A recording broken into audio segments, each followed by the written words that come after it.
नमस्कार आप सभी को बिहार राज्य के सामान्य विज्ञान के सेशन में स्वागत है आप सभी का। आप सभी उपस्थित हो जाएं और इस सेशन को हम आगे बढ़ाते हैं। और इस सेशन में आपने देखा होगा कि अभी तक 2 क्लासेस हमारी हुई हैं और उन 2 कक्षाओं में हमने लगभग 100 प्रश्नों को हल किया है।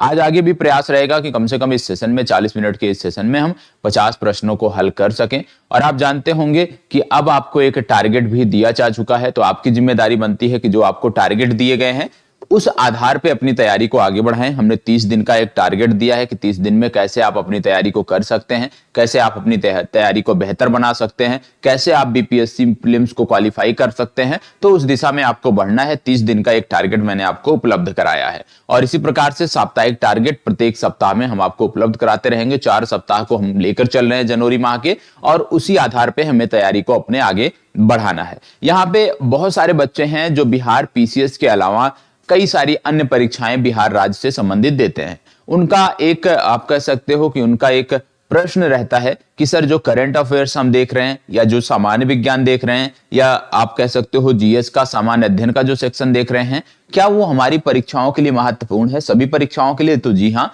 जवाब इसका है हाँ। क्योंकि चाहे करंट अफेयर्स की आप बात करो, चाहे सामान्य विज्ञान की आप बात करो, आपको पता होगा कि ये दोनों जो विषय वस्तु हैं ये सभी परीक्षाओं में महती भूमिका निभाते हैं बच्चे के सिलेक्शन में। क्योंकि सामान्य विज्ञान लगातार इसका जो स्कोप है आप कह सकते हो ना, वो बढ़ता जा रहा है। वहीं दूसरी तरफ करंट अफेयर्स की बात करें तो करंट अफेयर्स भी एक महत्वपूर्ण आप कह सकते हो पिलर के रूप में सभी एग्जामों में रहता है। तो करंट अफेयर्स और सामान्य विज्ञान विशेष रूप से जब आप यहाँ पे देखते हो तो वो सभी परीक्षाओं के लिए जरूरी है, सभी परीक्षाओं के लिए महत्वपूर्ण है। तो ऐसे उसको बांट के नहीं देखना है कि या तो पीसीएस के लिए है या ट्रिपल एससी के लिए है, तो ऐसे नहीं परेशान होना है। जो यहाँ पे देख रहे हो वो सभी परीक्षाओं के लिए है और उसी संदर्भ में आपको आगे बढ़ना चाहिए। तो चलिए सभी उपस्थित हो जाएं और इस चर्चा को हम आगे बढ़ाते हैं और देखते हैं आज के प्रश्नों के कि क्या चीजें आपको यहाँ पे देखने को मिलेंगी, कौन से प्रश्न यहाँ पे देखने को मिलेंगे, किस प्रकार के प्रश्न आपको देखने को मिलेंगे, उन सब की बात हम करेंगे। तो पहले सभी उपस्थित हो जाए,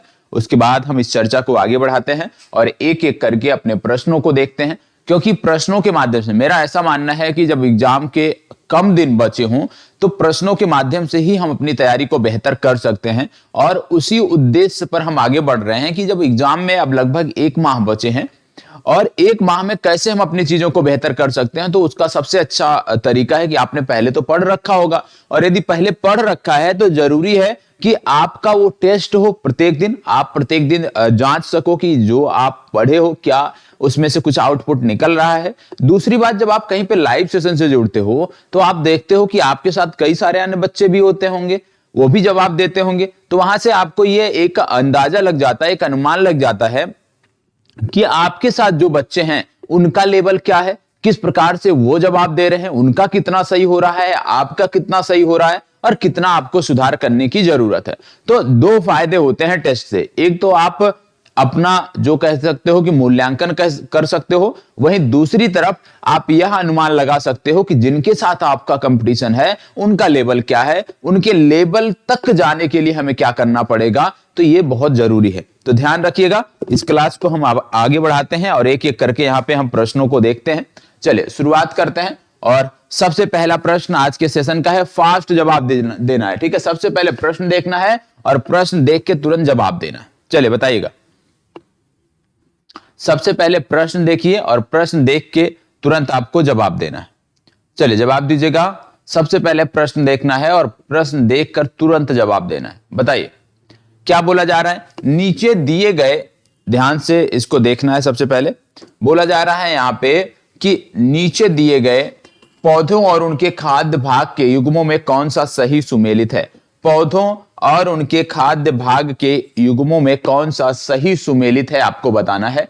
4 विकल्प यहां पे दिए हुए हैं। पहला कह रहा है अदरक प्रकंद, आलू कह रहा है मूल, प्याज कह रहा है मांसलपर्ण और नारियल कह रहा है भ्रूणपोष। इनमें से कौन सा सही है?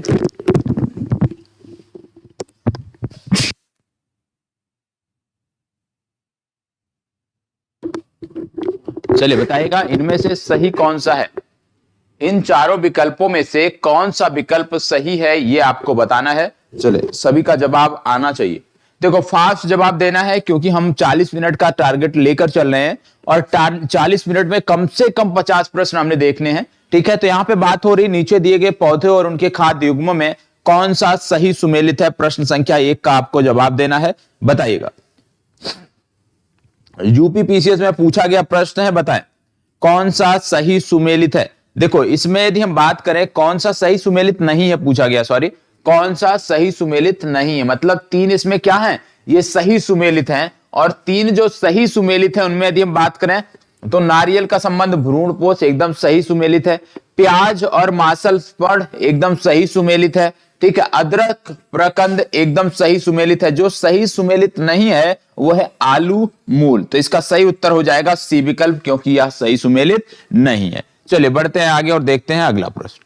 प्रश्न संख्या 2, फूलों के अध्ययन को क्या कहते हैं, आपको बताना है। चलिए बताइएगा, फूलों के अध्ययन को क्या कहते हैं, फूलों के अध्ययन को क्या कहते हैं, आपको बताना है। चलिए बताइएगा, फूलों के अध्ययन को क्या कहते हैं, फास्ट जवाब दीजिएगा। फूलों के अध्ययन को क्या कहते हैं, आपको बताना है।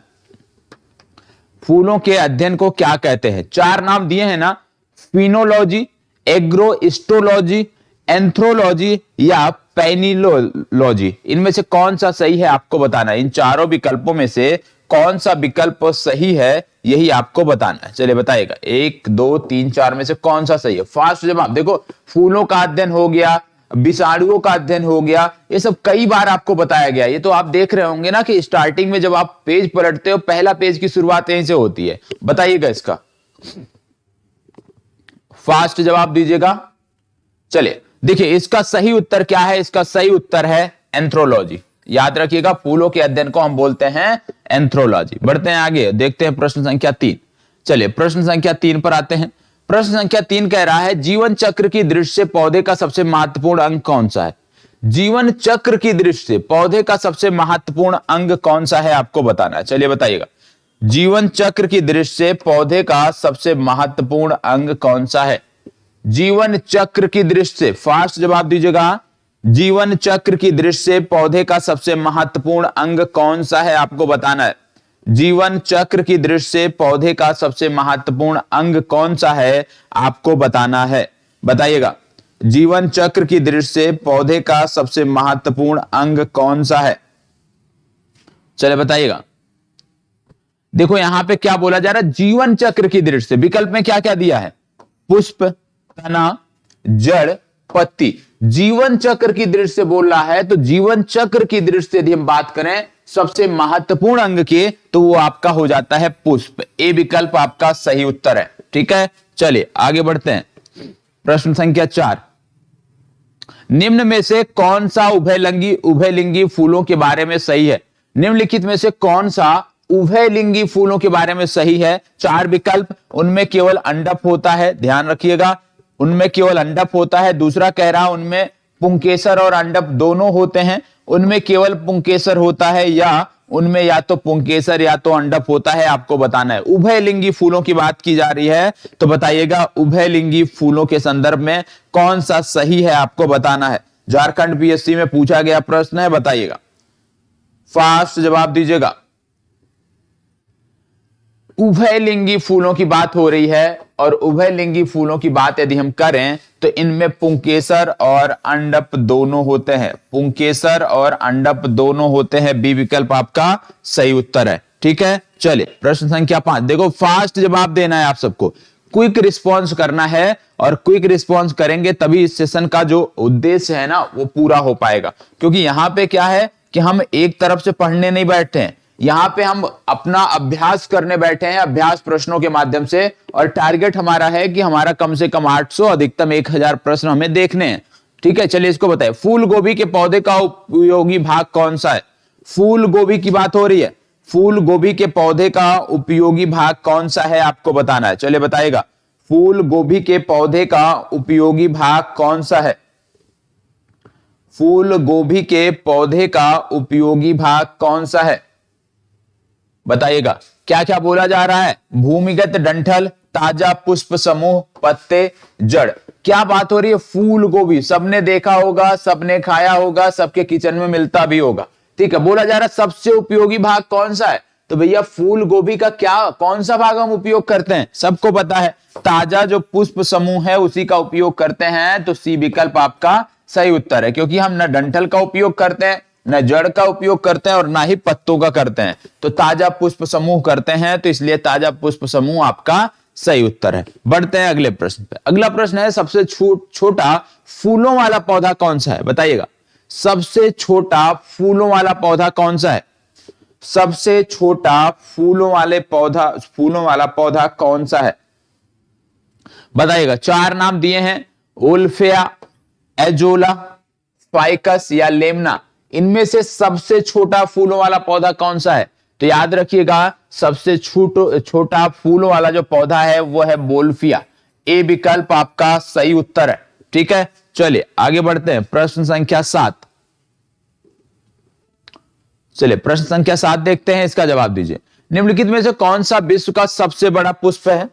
विश्व का सबसे बड़ा पुष्प कौन सा है? बताइएगा, विश्व का सबसे बड़ा पुष्प कौन सा? देखो, ये सब ऐसे फैक्ट हैं जो आपको रट जाने चाहिए। ठीक है, विश्व का सबसे बड़ा पुष्प कौन सा है? क्या क्या नाम दिया है? यहां पे कमल दिया है, ठीक है, कमल के बाद ग्लोरी लिली दिया है, सूर्यमुखी दिया है और रैफलेशिया दिया है। तो बोला जा रहा है विश्व का सबसे बड़ा पुष्प कौन सा है? ये सब फैक्ट ऐसे हैं जो आपको रट जाने हैं। ठीक है, तो बताइएगा, विश्व का सबसे बड़ा पुष्प इनमें से है कौन? विश्व का सबसे बड़ा पुष्प कौन सा है, आपको बताना है।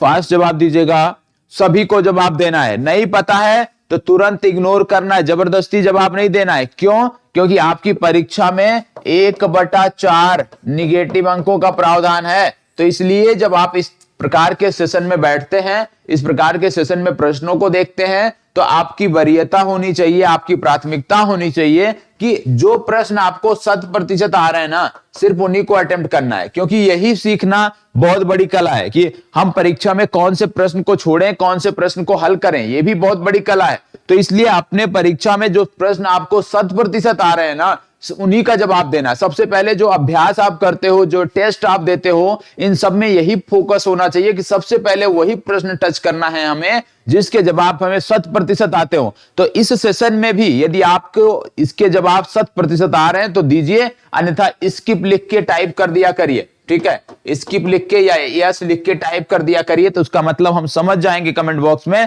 कि आप स्किप कर रहे हो। क्योंकि ये जानना जरूरी है, जबरन नहीं हल करना है। ठीक है, कि आप कुछ भी नहीं समझ में आ रहा तो भी ABCD जवाब दिए जा रहे हो, कोई फायदा नहीं, इससे आपका नुकसान ही होगा। तो पहले 100% प्रश्नों का जवाब कैसे दिया जाए उसको सीखिए। जब आप उसको सीख जाते हैं ना, एक बार उसको सीख जाते हैं 10 दिन 15 दिन में, तो इसके बाद फिर एलिमिनेशन कैसे करना है वो हम सिखाएंगे, उस पर आपको परेशान नहीं होना। लेकिन पहले अभी जो 100% आ रहा है उसी का जवाब दीजिए। यहां पे आपको बता दें, रैफलेशिया इसका सही जवाब है। ठीक है, विश्व का सबसे बड़ा पुष्प जो है वह है रैफलेशिया। आगे बढ़ते हैं, प्रश्न संख्या 8। चलिए प्रश्न संख्या 8 पे आते हैं। प्रश्न संख्या 8 का जवाब दीजिए। क्या बोला जा रहा है? परागण है। परागण क्या है आपको बताना है, बताइएगा। परागण क्या है आपको बताना है। परागण क्या है आपको बताना है। क्या क्या दिया है? स्टिग्मा से पराग कोष एक पराग का संचार, पौधे में पराग का उत्पादन, पराग कोष से स्टिग्मा तक पराग का संचार, बीजाणु में पराग ट्यूब का विकास। बताइएगा, परागण क्या है? परागण क्या है? परागण तो बहुत कॉमन सा शब्द है, अक्सर आपको सुनने को मिलता है, तो बताइएगा। फास्ट जवाब दीजिएगा। देखो, परागण का मतलब होता है कि पराग कोष से स्टिग्मा तक पराग का संचार। ठीक है, तो ये आपको पता होना चाहिए। सी विकल्प आपका सही उत्तर है। जिन्होंने जवाब दिया बेहतर, बहुत अच्छी बात है। जिन्होंने स्किप किया है उनको भी सल्यूट है, क्योंकि कम से कम एक कला तो आप सीख रहे हो ना। इसको बताओ, हवा में परागण को क्या कहा जाता है? हवा में परागण को क्या कहा जाता है आपको बताना है। चलिए जवाब दीजिएगा। क्या बोला जा रहा है? हवा के परागण को क्या कहा जाता है? हवा के परागण को क्या कहा जाता है आपको बताना है। बताइएगा, हवा के परागण को क्या कहा जाता है। फास्ट जवाब। बताइए, यहां पे बोला जा रहा है कि हवा के परागण को, याद रखना है, हवा के परागण को बोलते हैं एनिमोफिली। क्या बोलते हैं? एनिमोफिली। ये कुछ ऐसे शब्द हैं जो आपको रट जाने हैं, ठीक है, ये कुछ ऐसे शब्द हैं जो आपको रट जाने हैं। इसका सही उत्तर है एनिमोफिली, ठीक है। चलिए आगे बढ़ते हैं, इसको बताइएगा, पक्षियों द्वारा परागण की प्रक्रिया को क्या कहा जाता है? बताइएगा, पक्षियों द्वारा परागण की प्रक्रिया को क्या कहा जाता है? पक्षियों द्वारा परागण की प्रक्रिया को क्या कहा जाता है? वायु द्वारा देख लिया आपने, अब बोला जा रहा है पक्षियों द्वारा। जवाब दीजिएगा, पक्षियों द्वारा परागण की प्रक्रिया को क्या कहा जाता है? अभी आपने हवा द्वारा देखा है, अब पक्षियों द्वारा बात हो रही है, तो याद रखिएगा, पक्षियों द्वारा जो परागण की प्रक्रिया होती है उसको बोलते हैं अनिर्थोफिली। क्या बोलते हैं? अनिर्थोफिली। ये आपको याद रखना है, ये पक्षियों द्वारा परागण की प्रक्रिया है जिसको बोलते हैं अनिर्थोफिली। ये आपको पता होना चाहिए, ठीक है। चलिए आगे बढ़ते हैं, प्रश्न संख्या 11, सभी को जवाब देना है। आभासी फल का एक उदाहरण कौन सा है? बताइएगा, आभासी फल का एक उदाहरण कौन सा है? यदि आपको याद हो तो इसके बारे में मैंने बहुत डिटेल में आपकी क्लास में बताया कि भाई आभासी फल होता क्या है, फॉल्स फ्रूट या वास्तविक फल होता क्या है। तो आभासी फल का एक उदाहरण कौन सा है आपको बताना है। यदि आप भूल गए हैं तो फिर गलत बात, इसका जवाब दीजिएगा। आभासी फल का एक उदाहरण कौन सा है? सेब, आम, टमाटर या अमरूद। आभासी फल का एक उदाहरण कौन सा है? आभासी फल का एक उदाहरण है सेब। अब आभासी फल और वास्तविक फल किसको कहते हैं ये जाके आपको देख लेना है, क्योंकि इसके बारे में आपके इसी लाइव सेशन में, इसी प्रकार के लाइव सेशन में बोला गया है, तो आपको ये चीजें पता होनी चाहिए, याद रहना है। फलों का वह प्रकार जिसमें लीची को रखा जा सकता है वह कौन सा है? लीची को किस प्रकार के फलों के प्रकार में रखा जा सकता है? बताएं, लीची को किस प्रकार के फलों के प्रकार में रखा जा सकता है? फास्ट जवाब दीजिएगा, लीची को किस प्रकार के फलों के प्रकार में रखा जा सकता है? फास्ट जवाब, लीची को फलों के कौन से प्रकार में रखा जा सकता है? चलिए फास्ट जवाब दीजिएगा। देखो सभी का इसका जवाब आना चाहिए, ठीक है। फलों का वह प्रकार कौन सा है जिसमें लीची को रखा जा सकता है? बताइएगा, फास्ट जवाब। देखो लीची की जब बात करते हैं ना, तो लीची को जो रखा जा सकता है वो नट में रखा जा सकता है, ठीक है। तो इसका सही विकल्प है नट। आगे बढ़ते हैं, टमाटर क्या है? टमाटर क्या है आपको बताना है, बताइएगा, टमाटर क्या है आपको बताना है। फास्ट जवाब दीजिएगा, टमाटर क्या है? सब्जी, फल, फली या खाद्य तना। ई विकल्प भी लिखा हुआ है, याद रखिएगा। टमाटर क्या है आपको बताना है। देखो ये तो दैनिक जीवन में घरों में प्रयोग होने वाली चीजें हैं, ठीक है, किचन में प्रयोग होने वाली चीजें, जिनके बारे में आपको पता होना चाहिए। अभी पिछला प्रश्न आपने देखा था कि वहां पे हमने इसको फलों की श्रेणी में रखा था, तो निश्चित रूप से ये क्या होगा? टमाटर एक क्या है? एक फल है, ये आपको पता होना चाहिए, ठीक है। चलिए आगे बढ़ते हैं, प्रश्न संख्या 14, इसको देखते हैं। वह एक संग्रहित फल है कौन सा? इनमें से कौन सा है जो एक संग्रहित फल है? सहतूत, स्ट्रॉबेरी, शरीफा या लीची। फास्ट जवाब, इनमें से कौन सा है जो संग्रहित फल है? बताइएगा, संग्रहित फल कौन सा है? देखो सभी को जवाब देना चाहिए, ठीक है, और प्रत्येक प्रश्न को 2 बार पढ़ना है, क्योंकि ये सारे के सारे प्रश्न आपके यहां पूछे गए हैं, ठीक है। ज्यादातर प्रश्न आपके यहां पूछे गए हैं, तो इसका जवाब भी आपको आना चाहिए। बताइएगा, संग्रहित फल कौन सा है? इसमें 4 दिए हैं ना, सहतूत, शरीफा, लीची, स्ट्रॉबेरी। इसका सही उत्तर है सहतूत। ए विकल्प इसका सही उत्तर है। आगे बढ़ते हैं और देखते हैं प्रश्न संख्या 15। और आज मैं देखूंगा और पूछूंगा भी कि आप में से किसके कितने प्रश्न सही हो रहे हैं, तो अभी जवाब देना है। लीची फल का कौन सा भाग खाया जाता है? अब बिहार वाले यदि लीची के बारे में ना बता पाए तो फिर कौन बताएगा? बताइएगा, लीची का कौन सा भाग खाया जाता है? लीची का कौन सा भाग खाया जाता है आपको बताना है। लीची फल का कौन सा भाग खाया जाता है? फास्ट जवाब दीजिएगा। लीची का कौन सा भाग खाया जाता है आपको बताना है।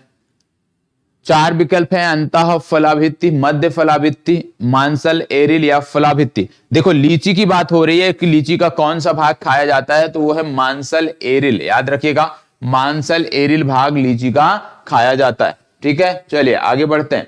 अगला देखते हैं, प्रश्न संख्या 16, इसको बताइएगा। गूदेदार थैलेमस किसमें खाने योग्य होता है? बताइएगा, गूदेदार थैलेमस किसमें खाने योग्य होता है? बताइए। यहाँ पे कुछ आप कह सकते हो फलों के नाम दिए हैं, इनमें से किसका खाने लायक होता है आपको बताना है। चलिए फास्ट जवाब दीजिएगा। इनमें से किसका गूदेदार थैलेमस खाने योग्य होता है? 4 विकल्प आपके हैं, इन 4 विकल्पों में बात करें तो आम हो गया, संतरा हो गया, सेब हो गया, टमाटर। फास्ट जवाब दीजिएगा भैया, थोड़ा सा ऊर्जावान रहना है, तभी हमारी चीजें बेहतर होंगी। ठीक है, निराश नहीं होना। प्रश्न का जवाब नहीं आ रहा है तो परेशान नहीं होना है, आएगा जब हम उस टॉपिक को फिर से पढ़ेंगे, आएगा, 100% आएगा। तो यहाँ पे निराश नहीं होना है और इसका सही उत्तर है सी विकल्प। याद रखिएगा, सी विकल्प इसका सही उत्तर है। आगे बढ़ते हैं और देखते हैं प्रश्न संख्या 17, इसको बताइएगा। पुष्पी पादपों के बीज किससे निर्मित होते हैं? बताइएगा, पुष्पी पादपों के बीज किससे निर्मित होते हैं आपको बताना है। प्रश्न संख्या 17 जवाब दीजिएगा। पुष्पी पादपों के बीज किससे निर्मित होते हैं? पुष्पी पादपों के बीज किससे निर्मित होते हैं बताइएगा। 4 विकल्प हैं, अंडाशय और अंडाशय भित्ति से, भ्रूण खाद्य निचय और आवरण से, बीज पत्र से या उपयुक्त में से कोई नहीं। याद रखिएगा, इसका सही उत्तर है बीज पत्र से। सी विकल्प आपका सही उत्तर है। पुष्पी पादपों के बीज जो हैं वो बीज पत्र से निर्मित होते हैं। ठीक है, चलिए आगे बढ़ते हैं। प्रश्न संख्या 18, इसका जवाब दीजिए। निषेचन के बिना फल के विकास को क्या कहा जाता है? अच्छा प्रश्न है, बताइएगा। निषेचन के बिना फल के विकास को क्या कहा जाता है? फास्ट जवाब दीजिए। देखो, समय नहीं लेना है ज्यादा, ठीक है, समय नहीं लेना है ज्यादा। निषेचन के बिना फल के विकास को क्या कहा जाता है आपको बताना है।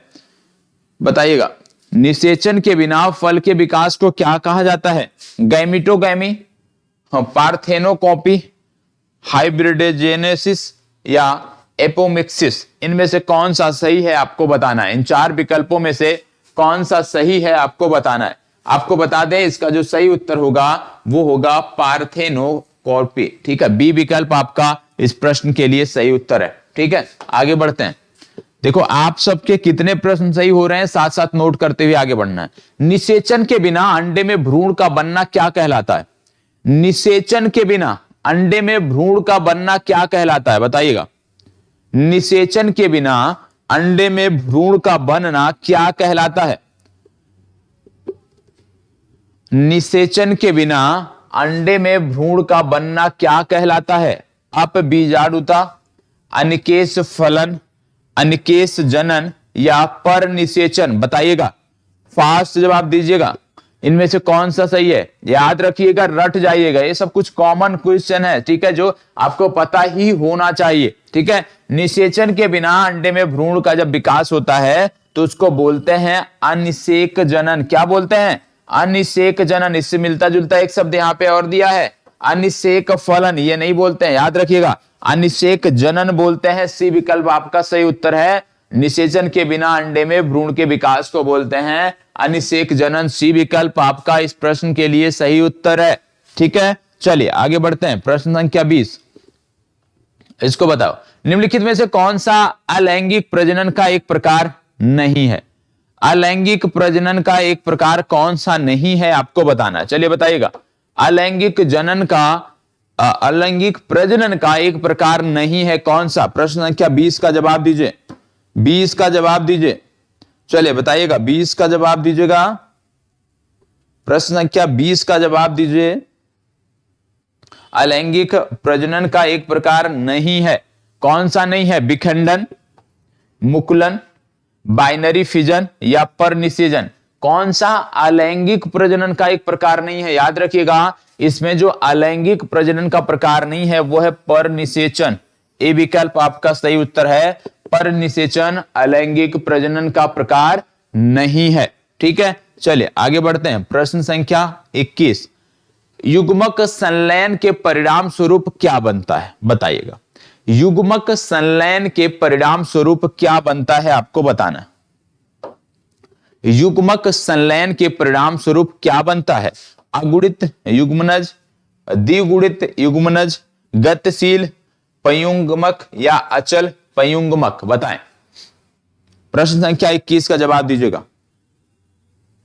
प्रश्न संख्या 21 का जवाब दीजिएगा, बताएं इसका कौन सा सही उत्तर है। कौन सा उत्तर सही है आपको बताना है, फास्ट जवाब देना है। इनमें से कौन सा उत्तर आपका सही है? 4 विकल्प है ना, तो इन चारों में से सही कौन सा है आपको बताना है।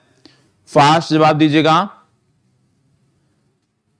कौन सा सही है। देखो इसका सही उत्तर है द्विगुणित युग्मनज, बी विकल्प आपका सही उत्तर है। युग्मक संलयन के परिणाम स्वरूप द्विगुणित युग्मनज बनते हैं। ठीक है, आगे बढ़ते हैं। प्रश्न संख्या 22, निम्नलिखित में से कौन सा टमाटर के लाल रंग के लिए उत्तरदायी है? अब इतना आसान सा प्रश्न, इतना आसान सा प्रश्न गलत नहीं होना चाहिए भैया, गलत नहीं होना चाहिए। आपके लिए सम्मान की बात होनी चाहिए कि ये प्रश्न गलत होना ही नहीं चाहिए, इसका सही जवाब आपको देना है।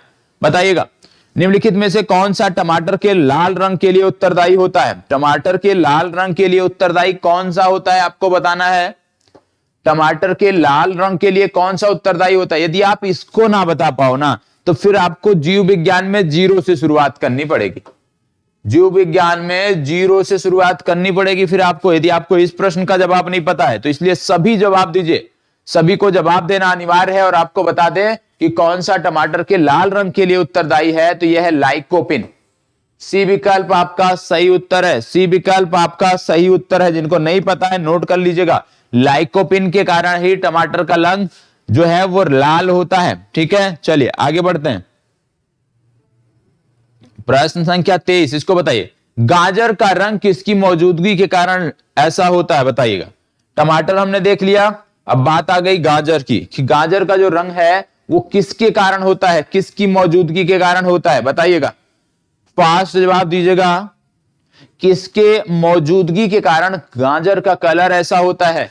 क्लोरोफिल, फाइकोरिंथ्रिन, फाइकोसाइनिन या कैरोटीन, किसके कारण गाजर का यह कलर होता, बताइएगा। अच्छा प्रश्न, ये सब रटने वाले प्रश्न है कि आपको हमेशा याद होने चाहिए। ठीक है, ये आपको हमेशा याद होने चाहिए। बताइएगा, इसका जवाब दीजिए।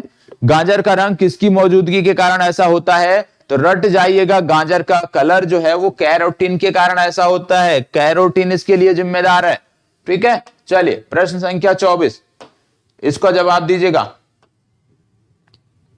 इसको बताइए, पपीते में पीले रंग का कारण क्या है? चलिए, टमाटर देख लिया हमने, गाजर देख लिया, पपीते की भी बात आ गई। बताइएगा, पपीते में पीले रंग का कारण क्या है? फास्ट जवाब दीजिएगा, पपीते में पीले रंग का कारण क्या है? प्रश्न संख्या 24, पपीते में पीले रंग का कारण क्या है, बताइएगा। यहां पे क्या क्या दिया है? पैपन दिया है, लाइकोपिन दिया है, कैरोटीन दिया है, और इसके बाद दिया है कैरिका जैंथ्रिन। अब बताना है आपको किसके कारण होता है पपीते का रंग पीला, बताइएगा। फास्ट जवाब दीजिएगा, किसके कारण पपीते का रंग पीला देखने को मिलता है इन चारों में से? चलिए सभी को जवाब देना है और फास्ट जवाब देना है। देखो, पपीते के रंग पीले की बात करें तो इसका कारण है कैरिका जैंथिन। ठीक है, सी विकल्प इसका सही उत्तर है। तो टमाटर देख लिया आपने, पपीता देख लिया और गाजर देख लिया, 3 आप देख चुके हो, ये आपको याद रखना है हमेशा। ठीक है, चलिए आगे बढ़ते हैं। इसको बताइएगा, मिर्च की तीक्ष्णता का कारण क्या है? अच्छा प्रश्न है, मिर्च की तीक्ष्णता का कारण क्या है? मिर्च इतनी तीखी क्यों होती है, किस कारण से होती है, क्या ऐसा उपस्थित होता है, आपको बताना है। फास्ट जवाब, मिर्च की तीक्ष्णता का कारण क्या है? मिर्च की तीक्ष्णता का कारण क्या है? लाइकोपिन, कैरोटीन, एंथ्रोसाइनिन या कैप्सेसिन, बताइएगा। कैप्सेसिन कौन सा इनमें से कारण है? तो याद रखिएगा, मिर्च की जो तीक्ष्णता होती है वो बी विकल्प के कारण से है, कैप्साइसिन के कारण है। याद रखिएगा, कैप्साइसिन के कारण है, ये आपको याद रखना है, ठीक है, कैप्साइसिन के कारण है, बी विकल्प सही उत्तर है। आगे बढ़ते हैं, प्रश्न संख्या 26, सिनकोना का कौन सा भाग औषधि देता है? सिनकोना का कौन सा भाग औषधि देता है, आपको बताना है।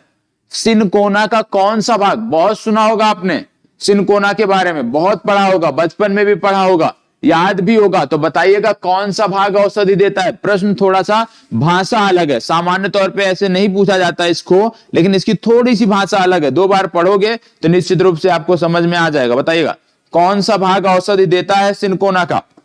फास्ट जवाब, आप जानते हैं सिनकोना की जो छाल होती है ना, वो औषधि देती है। इतना कॉमन सा प्रश्न है, सी विकल्प सही उत्तर है। और यदि आप इस प्रकार के प्रश्नों को गलत करते हो, याद रखिएगा, यदि आपके इस प्रकार के प्रश्न गलत हो रहे हैं ना, तो फिर आप बहुत पीछे छूट जाते हो। क्यों? क्योंकि परीक्षा में जो आसान प्रश्न होते हैं वो सबको आते होते हैं, और जो सबको आ रहा है यदि आप वहां पे गलत कर रहे हो, मतलब आप अन्य कैंडिडेट से पीछे रह रहे हो। ठीक है, कठिन प्रश्न क्या है कि लगभग सभी के गलत होते हैं। ठीक है, कोई 2 गलत कर रहा है, कोई 3 गलत कर रहा है, लेकिन आसान वाला ना बहुत कम लोग गलत करते हैं। और जो आसान प्रश्न गलत कर देते हैं ना, यदि आपने अपनी परीक्षा में 4 से 5 आसान प्रश्नों को गलत कर दिया, ठीक है, तो निश्चित तौर पे आपको मान के चलना है कि आप लाइन से हो गए हो बाहर।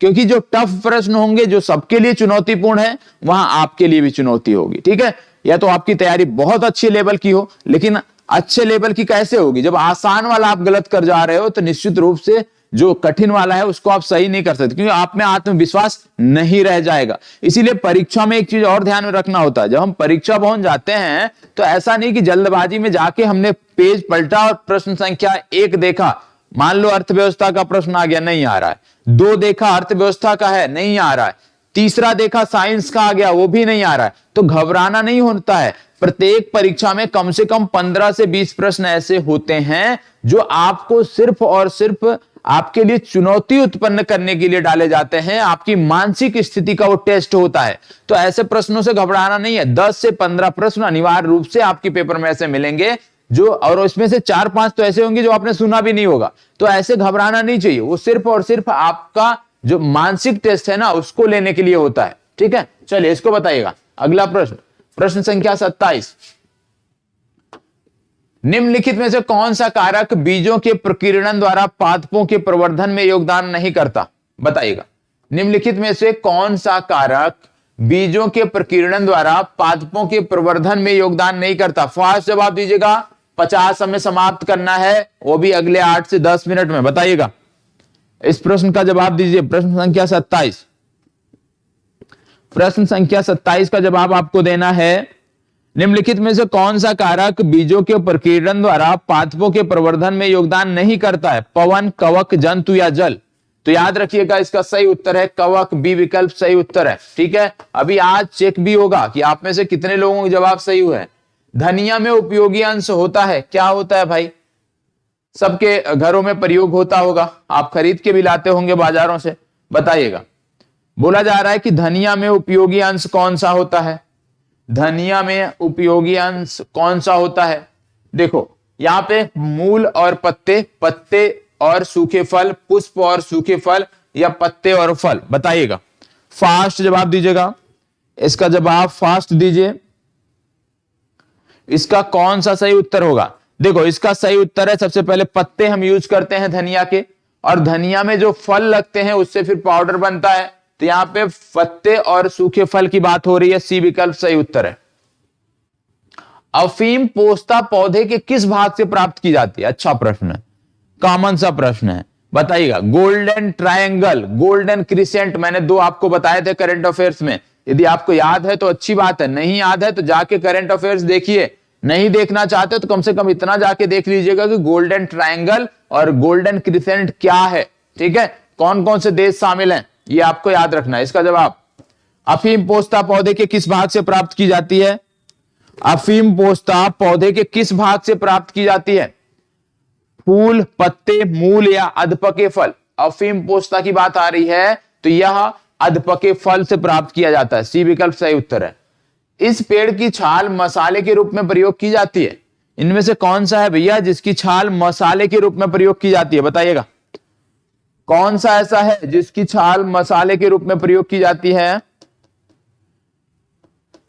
बताइएगा। अब देखो, ताड़ का जो पत्ता है वो मसाले के रूप में तो प्रयोग नहीं किया जाता, ताड़ का जो पेड़ होता है उसकी छाल। बचा है लौंग।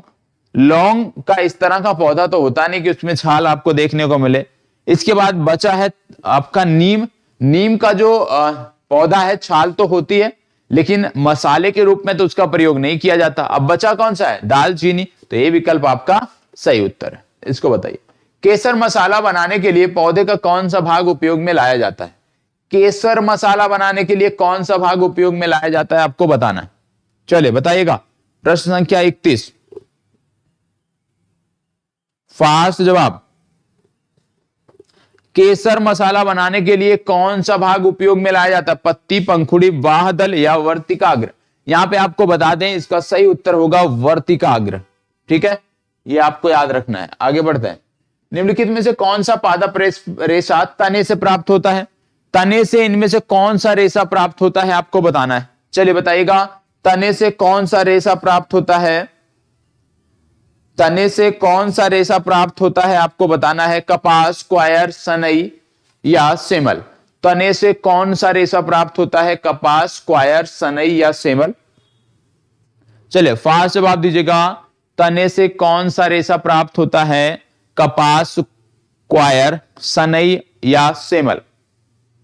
फास्ट जवाब दीजिए। कौन सा रेशा प्राप्त होता है? चलिए बताइएगा, कौन सा रेशा प्राप्त होता है, आपको बताना है। याद रखना है, ये जो सनई होता है ना, ये जो है वो तने से प्राप्त होता है। इसको बताओ। निम्नलिखित रेशों में से कौन पौधे के तने का उत्पाद नहीं है? इनमें से कौन सा है जो पौधे के तने का उत्पाद नहीं है? सभी रेशे हैं, याद रखिएगा, लेकिन कौन सा पौधे के तने का उत्पाद नहीं है, आपको बताना है। यूपीपीसीएस में पूछा गया प्रश्न है, बताएं। फास्ट जवाब दीजिएगा। इनमें से कौन पौधे के तने का उत्पाद नहीं है? आप जानते हैं कपास के बारे में कि कपास भैया ये तने का उत्पाद नहीं, ये तो फूल लगता है ना, तो इसका सही उत्तर कौन सा हो जाएगा? कपास। लौंग किससे प्राप्त होता है? लौंग किससे प्राप्त होता है? फास्ट जवाब।